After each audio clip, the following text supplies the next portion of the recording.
Hello everybody, this is Dr. Pavan Soni here. I'm the author of the book Design Your Thinking, and in this short video I would like to offer you a very simple advice: structure your weekends. You see, what happens is that your weekdays go through pretty much without much of a thought. Your calendar looks pretty much booked, if not overbooked. You have meetings after meetings, and your weekdays are pretty much sorted out, and you can go through them without much of a thought.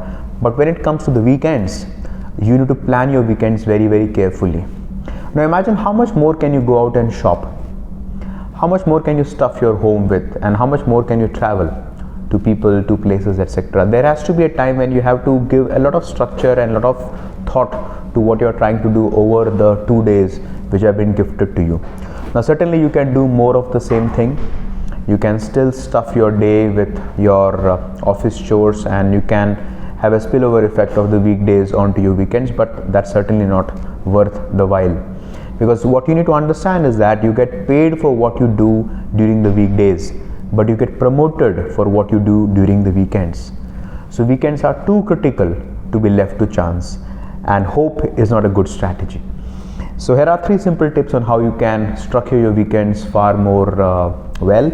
And what you need to understand also is that we have this mental fallacy, which is that we underestimate what we can achieve in a decade, and we overestimate what we achieve in a given year.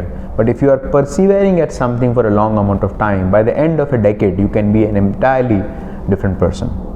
So coming back to the tips, so the first tip which I have is pick up a hobby class. Now hobby class is not just for children, it's also for adults. And if you are in a big city like Bangalore or Delhi, Mumbai, Pune, Hyderabad, there are a lot of hobby classes which are there.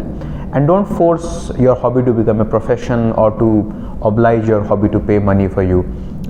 Keep it as a hobby and have a hobby class.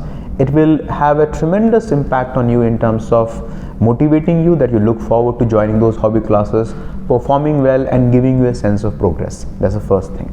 The second thing about the weekends is to ensure that you are picking up something which is to do with nature. Nature is a great healer, and nature also offers a brilliant perspective to you that things are not so bad after all. Things are not collapsing, and life is long, and we need to pace it well, as I've always been talking. So if you can take a walk in the nature, if you can go around looking at things, taking a stroll, and ensuring that you are having that time on a regular basis on the weekends, that can be enormously energizing and brings a lot of leverage.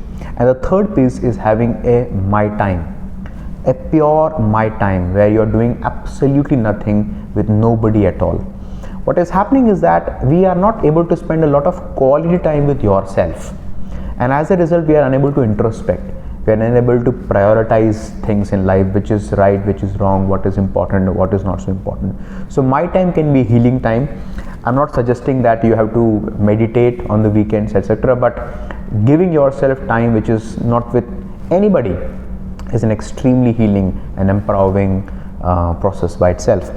So in summary, the big challenge and the big ask for all of you is to structure your weekends. Don't leave things to chance. These are extremely fertile time where you can bring some positive change. Pick up a hobby class, spend money on yourself. It is going to really count in the long run, because after all, what are you earning for? Spend as much time as possible in nature. In any perspective, nature is a great healer and offers you great perspectives. And the third piece is ensure that you are spending time quietly with yourself, contemplating. I hope this is useful to you. I would like to hear from you. What are your plans for the next weekend? Thank you so much.